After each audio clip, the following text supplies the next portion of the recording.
Y'alls are really good at touching stuff, by which I mean your sense of touch, your tactile sense, is absolutely incredible. Kind of like when scientists discovered that the human eye can detect, not really see an image, but detect a single photon of light. Researchers have discovered that your fingertips can feel nanoscale differences on a surface. So on an almost completely smooth surface, or what it would look like nearly a smooth surface, you could feel nanoscale bumps on it. And what the scientists said is that this is like being the size of the Earth and being able to feel with your finger on the surface of the Earth the difference between houses and cars. That's absolutely incredible. It also means that we can feel the sensational difference with our sense of touch equivalent to like large molecules on a surface.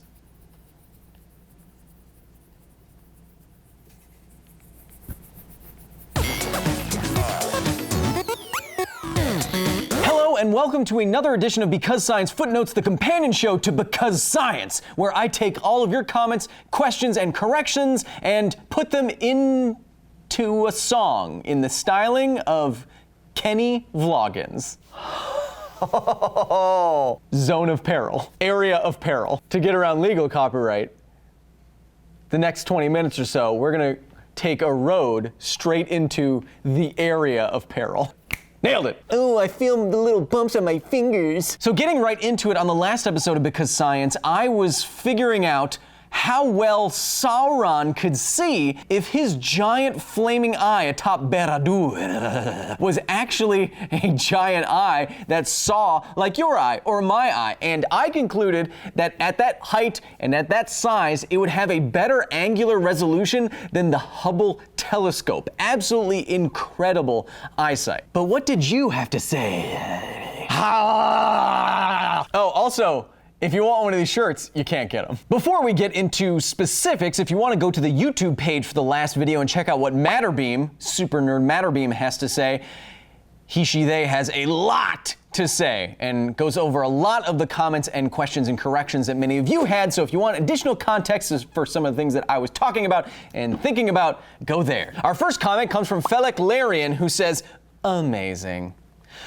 But the question is, how big could an eye be? Could it be as big as a galaxy? I have no idea, but do you know what that reminds me of? Scientists are trying to think of ways to increase our range of sight that we can see, like with space telescopes. And what they're coming up with, some of the really cool designs, aren't giant telescopes, but telescopes that are distributed. So let's say that you had a system set up in space that took light from a few different sources and then put it together as one image. One idea is to use the gravitational lensing of light around large masses. So large mass like our sun, light will come in and actually be bent by its gravity, and that can have a lensing effect, the light coming into a point and you'd be able to see an image. So if we had some kind of system like satellites around the sun to take images from the gravitational lensing that the sun provides, then we would have in effect a giant solar scale sized, or at least using the solar system, solar scale sized telescope that would allow us to see incredible resolution at distances of many parsecs or more. Could an eye be as big as a galaxy? Well, if it works like a telescope, in theory, I don't see why not. It would be obviously very difficult to get all the signals lined up across that distance and everything working the same. But yeah, I like where your head's at. Blip. Our next comment comes from Super Missing No, who says, pretty good eyesight, but can he see trough the lies of the Jedi? Well, hey, wait, did you ever hear the tragedy of Darth Plagueis the Wise? I thought not.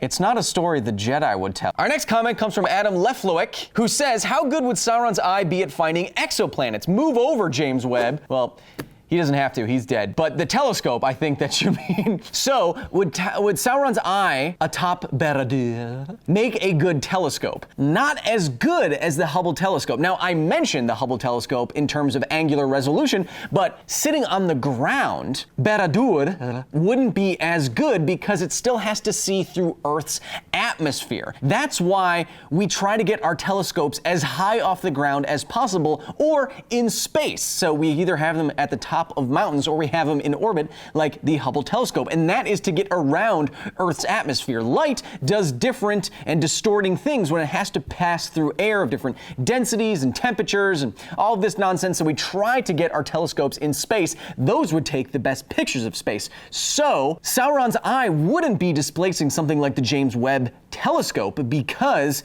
it's not in space. It still has to see through all that atmosphere, so it's not going to be as good as it could be. Our next comment comes from Elliot Lars Olson, who says, only hobbits disappear when they use the One Ring. It affects each race of Middle-earth differently, which I had no idea about. The One Ring takes innate properties of whoever is wearing it and enhances them. So for hobbits, they're sneaking around, they're small, they're out of sight, so it makes them invisible. But for a being such as Sauron, it enhances the powerfulness of his being, and that's why he can hit people with his super mace in their face all over the place. But if I wore the One Ring, it would probably just make my hair shinier, because that's all I got. Nothing going on up here. That's a lie. It's mostly thinking about living in dirt. Like, not like in dirt, but like under the dirt, like in a bunker in the middle of the woods, and never see another person again. I'd make friends with spiders and deer. Hello, spider friend. Have you met Mr. Deer? Someone would find me in the woods, and then I'd be that gif of that guy with a beard.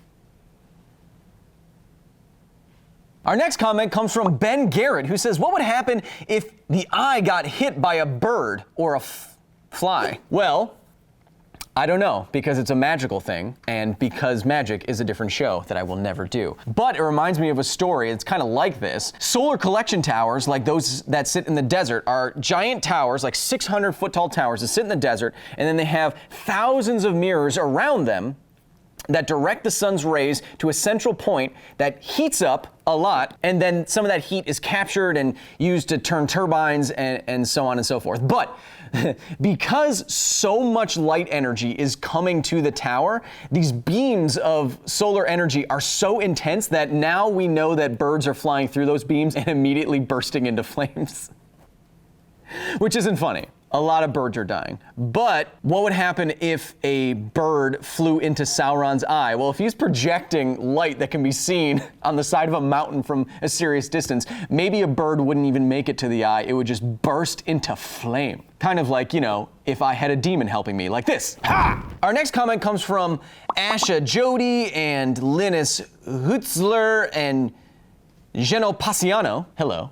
I recognize your name, who say something like, it wouldn't just be the eye that would generate the sight that we are talking about. Sauron's eye would also need some kind of image processing, some kind of thing that does what our brains do, take in visual information and then sort it out and give us the picture of what the world is. So we do not see Sauron's eye connected to anything like a brain. But I think it's fine. Given that we see the eye move around and look at stuff and react to things, especially in the last Lord of the Rings film, react to things, I think it's kind of a given that there's some will, some sentience there, implying that there's some intelligence, implying that there's something that's processing what it is seeing. It is not just a telescope, it is an eye with something processing behind it. But you're right, if it was just an eye, it wouldn't see.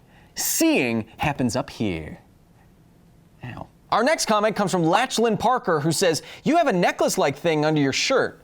Sauron wants his ring back. That's why he was staring at you. No, you can't house it. It's mine. You can't house it. Just give it to him. You know you want. Just give back the ring to Master. But it's my ring. It's my necklace. You can't have it. First, just give it to him. Okay. range. Our next comment comes from Kenny Martin, who says, wouldn't the searing flames around the eye boil it instantly and cause it to explode? Now, I cannot say whether that would happen. It would certainly be hot, as matter beam and some other commenters point out, and it would cause some illumination. But since it's magic, I don't know if it would destroy the eye. But your instincts are correct, because a lot of heat can instantly boil the eye and make it kind of explode in a certain way. We use lasers in surgery, and if you had a high-powered enough laser pointer, if you shined a laser in someone's eye, it would deposit enough energy in one point that the eye fluid would boil instantaneously, form bubbles, and then kind of pop, and shockwaves would bounce around in your eye and cause serious damage. So, yes, with enough light and enough energy, your eyes will boil.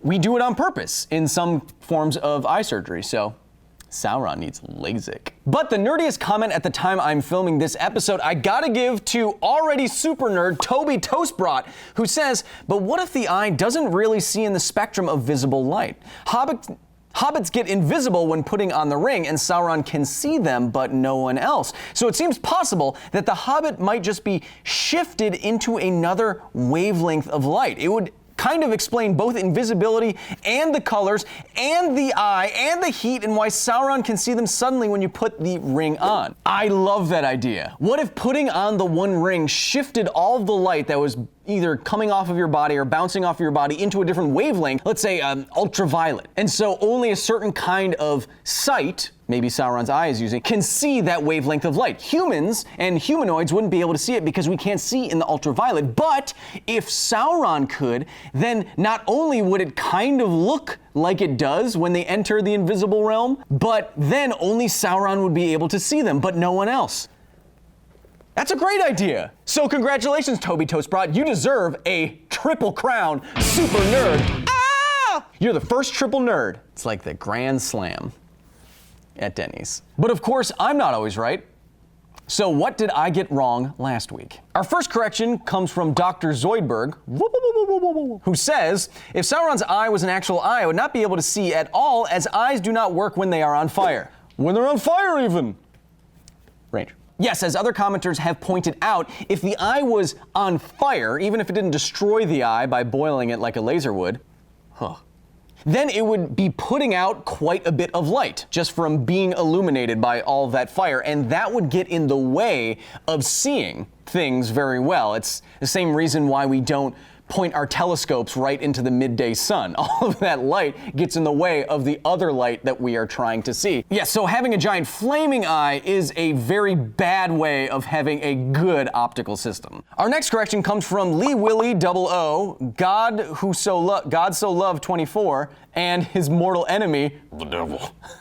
Who say something like, there is more to it than that. If you are looking through the atmosphere and not like a space telescope, you have a lot of air to look through, which will cause a lot of distortions in what you are trying to see, because air's of different densities and different temperatures, and that changes how light goes through that air, which would change what you see at the end. It would act to blur a lot of what you could see, and it would reduce the range. So yes, you are correct in your correction. I was assuming a perfect day with perfect conditions, probably conditions that are perfect enough that they don't actually occur on the surface of the Earth. So you are right, there needs to be some kind of corrective mechanism at play here, some additional lenses or technology inside of Sauron's eye if he is going to see as far as we're assuming. I was calculating the absolutely best case scenario possible. Our next correction comes from frequent commenter Hosanna, who says, wouldn't Sauron not be able to tell distance?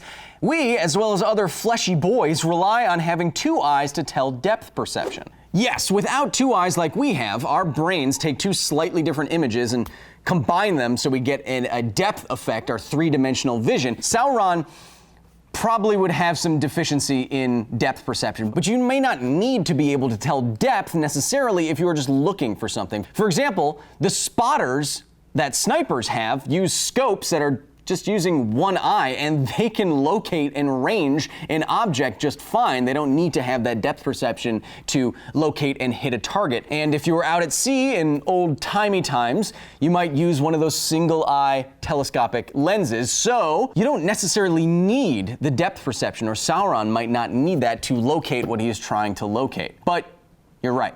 Without those two images overlaying on whatever processing is happening inside of the eye in Barad-dûr, it might not have the depth perception that we are thinking of when we live on the world that is round. But we'll get to that. Our next correction comes from Science with Steph, who says, interestingly, on Earth we don't only try to see more by increasing the aperture diameters. For example, the Very Large Array simulates an aperture size of 13,000 square meters. Problems occur when trying to see through anything like our very turbulent atmosphere, which is a bit like trying to read words on the bottom of a swimming pool. I love that. By using adaptive optics, like mirrors that bend light or lenses, we counteract that atmospheric turbulence. So for Sauron to see such detail at such distances, he would also need some sort of adaptive optics, either physically in his eye or some clever post-processing to actually see such tasty hobbitses at such large distances. You're absolutely right, Steph. There would have to be some other weird setup inside or connected to Sauron's visual processing for him to correct for all the atmospheric effects, just like our large telescopes on Earth do. Our next correction is a big one, and it comes from Alex Vogel, who says, problem with your assumptions. You're assuming that Middle-earth is curved and has a radius similar to Earth, when in fact it was flat. In the time of the trees, up to the First Age, the halls of Mandos were at an far western edge of the world. Yes, the edge. At the end of the First Age, the world was broken and reshaped, at which time much of the land was sunk beneath the seas. Geography worked very strangely, and entire continents could be sunk or moved around by the various Valar and powers. The door of night at the far west end of the world, and similarly the gates of morning, were on the absolute edge of Arda, where the sun would rise and move from one end to the other, forming the day. The Númenóreans were rumored to have sailed within the sight of the gates of morning, but were forbidden to sail west, hence the eventual fall of Númenor.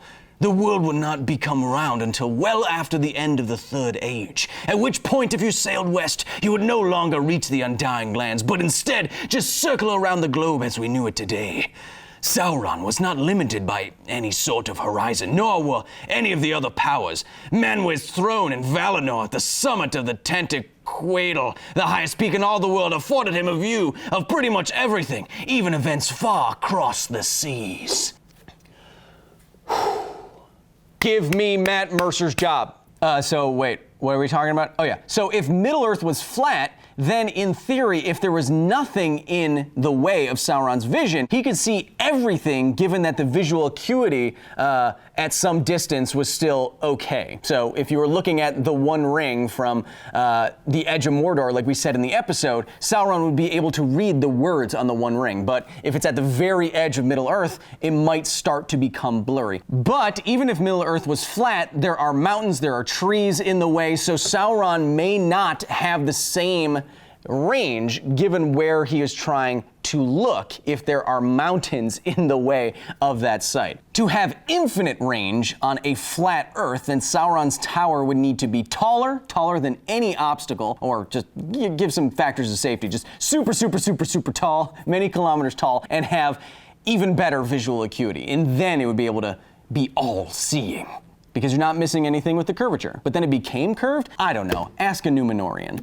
Whatever that means. But the nerdiest correction at the time of this filming I gotta give to Scott Willis, who mentions all of the corrections that we've brought up so far and adds a few of his own as well. The atmosphere, for example, will obstruct the view, but also being next to a giant volcano is a terrible idea because of the heat distortion, as well as all of the ash that would be produced to block your vision. And the eye only has a certain line of sight, there's a lot of mountains around, and just because Sauron can see some distance, it doesn't mean he actively knows what's going on in his field of view. Sauron's eye would need to have exceptional control of its focusing mechanism in order to see something or like read the text of the One Ring. Otherwise, it would be like looking at an active ant colony and trying to follow multiple ants as they move through thousands of others. Can't argue with that logic. Let's just say All of it is solved by magic. And for that, Scott Willis, you are indeed a super nerd.